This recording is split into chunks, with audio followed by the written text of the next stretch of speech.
This man was heartbroken when his wife died, so he brought her back to life for $3,000. An Indian man reportedly brought his dead wife back to life after spending nearly $3,000 to make it happen.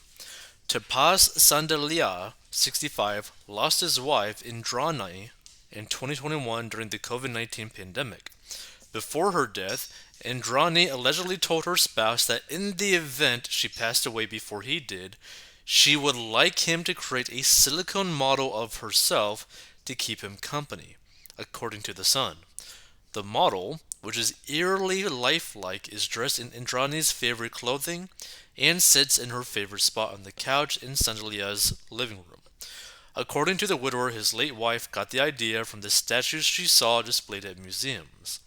It was then Andrani told me of her desire for a similar statue of her if she happened to pass away before me, said Sandalia. I just wanted to fulfill her wish. According to Sandalia, the model took about 6 months to make and weighs about 66 pounds. And Sandalia is not the only person to have recreated their spouse with a doll post mortem. Like, to me,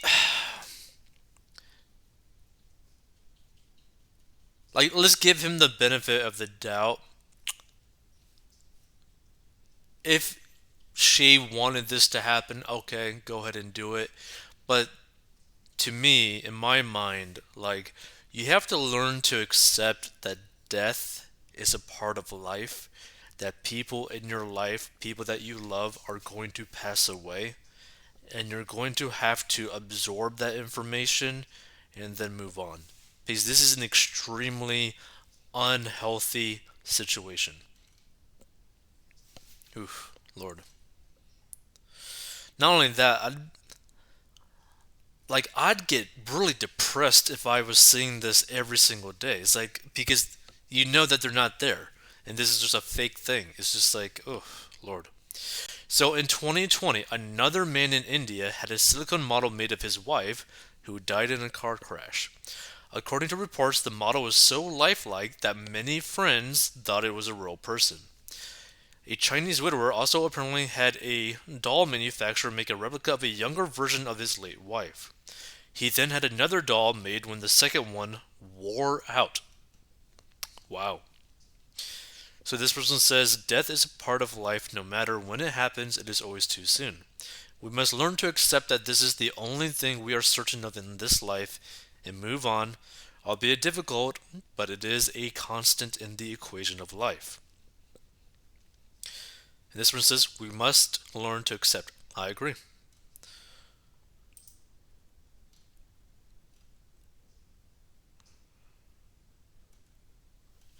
One has to wonder, is he hitting it? You know you're thinking the same thing. This person says, you said it, but we're all thinking it. This person says, it's creepy and very sad. This gentleman will never move on from her death. If he sees her like this every day, it's not healthy.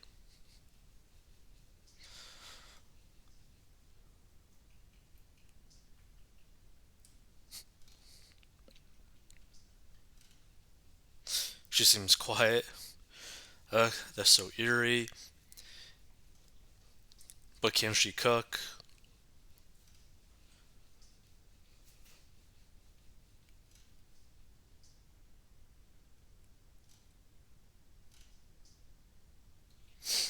Let's just hope that he doesn't lose too many arguments. Yeah, see, I don't know how I really feel about this because it's just like, it's weird. You know? It's like, it's really, really odd.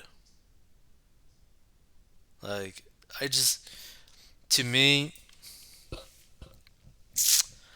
I don't understand the purpose of clinging on to something like this, right? Because no matter how much time and effort that you dedicate to taking care of this object, it's not who you want it to be. Like, no matter how hard you try, no matter how hard you believe, it's not the person you want it to actually be. Like like the same situation, like say you had a dog, right? And you grew up with that dog, and that dog, you loved it like a family member. Like you would spend every day, every chance that you got playing, spending time, feeding, cuddling that dog every single day, right? And then like after like a very long life of like adventures with that dog of over like 10 plus years, the dog passes away in a very relaxed way, like very calming way, nothing traumatic, nothing traumatic, nothing crazy, but it just passes away from old age.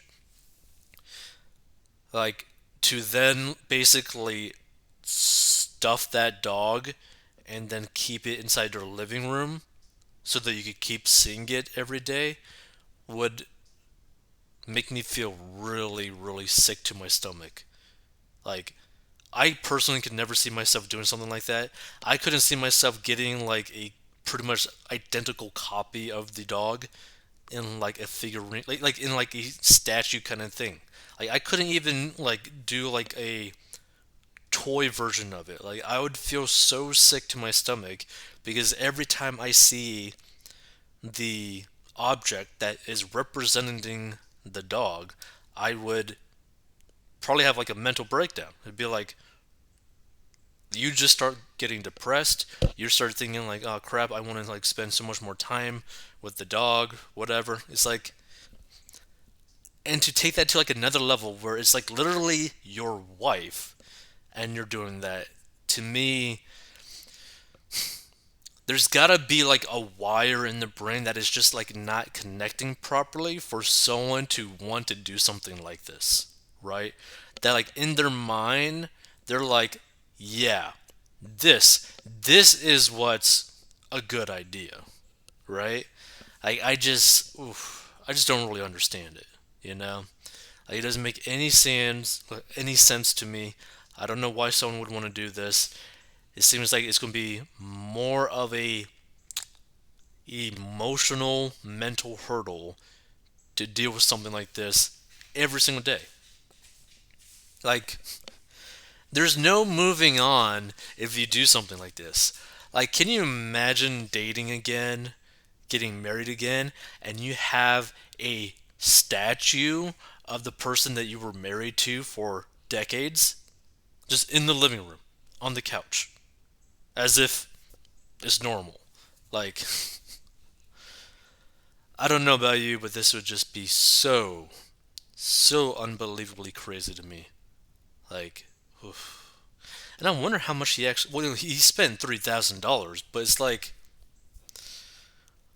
I don't know. It's just I'd rather put that $3,000 into like